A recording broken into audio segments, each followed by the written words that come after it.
We see more Lyme disease cases. We've seen it year after year after year. It still kind of makes me emotional because it's a hard thing to go through. As someone who went from not walking into being so sick to accomplishing something like this, that was my goal.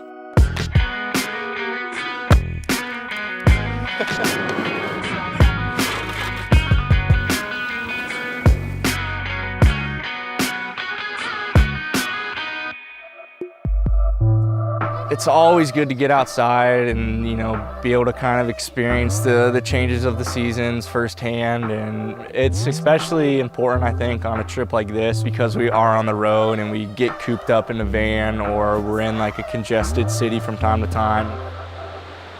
I don't really fear ticks, but I'm aware of them. I grew up doing a lot of hunting and fishing and just being in the outdoors. I was always consciously aware of ticks and looking for them, but I never had a concern. Could you talk a little bit about what you know for certain as far as the incidence rates of Lyme disease in Maine? Yeah, well, Maine has been in the media lately for a number of these tick-related questions, and one is the increase in Lyme disease cases. We've seen it year after year after year. We think we had our first case of Lyme disease in 1986. Chuck, is that right? Oh, he's got his earphones on. Between 2013 and 2017, we saw a 600% increase in the number of cases of anaplasmosis. We had a program here in the state where we would have people submit their ticks in. So say you go out in the woods, find a tick on you, send it into our lab, we'll identify it for you. That enabled us to be able to track by town where these ticks were appearing. And what we saw over the 25 years was that the range of the deer tick in Maine actually expanded. There's really no area that they consider to be completely tick-free at this point. That certainly was not the case 20 years ago. We're seeing more years where the tick season is expanded.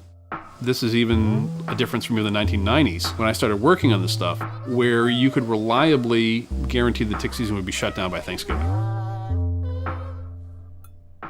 I've always loved this area because of its natural beauty. We love the outdoors, we love cycling, we love hiking, we love kayaking. In August 2007, I decided that my goal would be to work up to being able to run a 10K with my friend and actually complete this race. But after doing that race, my right knee started to swell up, and I thought perhaps I'd just injured it by overtraining for this race. However, it turned out that it was the first signs of Lyme disease. It carried on from there. I could no longer turn my head from side to side. I couldn't lift my legs to climb the stairs. Trying to look after children, run a household, go to work, and try to live under these conditions is just almost impossible. Most people that get them don't know they've been bitten by a tick in the first place. And so one of the things we always tell folks is it's generally not the tick you find that's going to give you Lyme disease. It's the tick you don't find. I never saw the tick on me. I never felt the tick bite. However, I got a bullseye on my upper arm where I still have the scar of it today. About 2 years into the treatment, I felt like I was about 85% better, but I was wondering, what do I do next to get to that level of feeling 100% better? I decided I wanted to try to run again.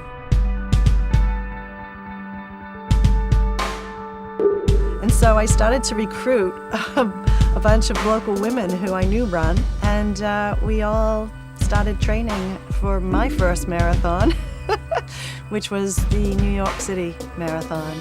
And it was possibly one of the most amazing feelings I've ever had. And then, of course, crossing the finish line, thinking 3 years ago I couldn't even walk. Sorry, I get a little... It still kind of makes me emotional because it's a hard thing to go through.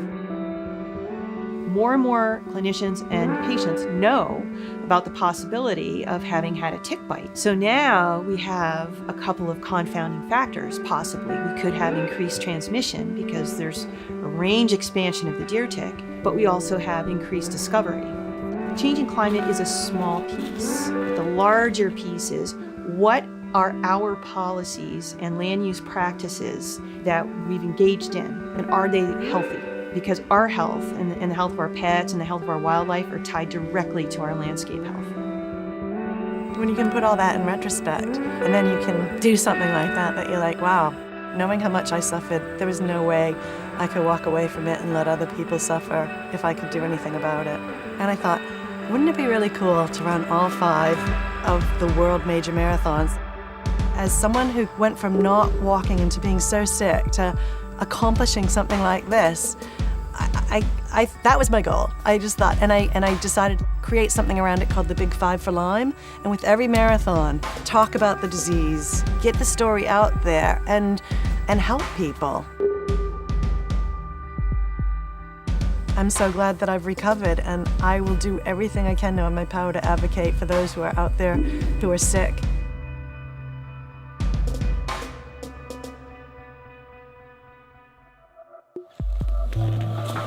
Hey folks, Cody here with Local Motives. Just wanted to let you know that unfortunately due to time constraints, we had to omit a lot of really good information from this video.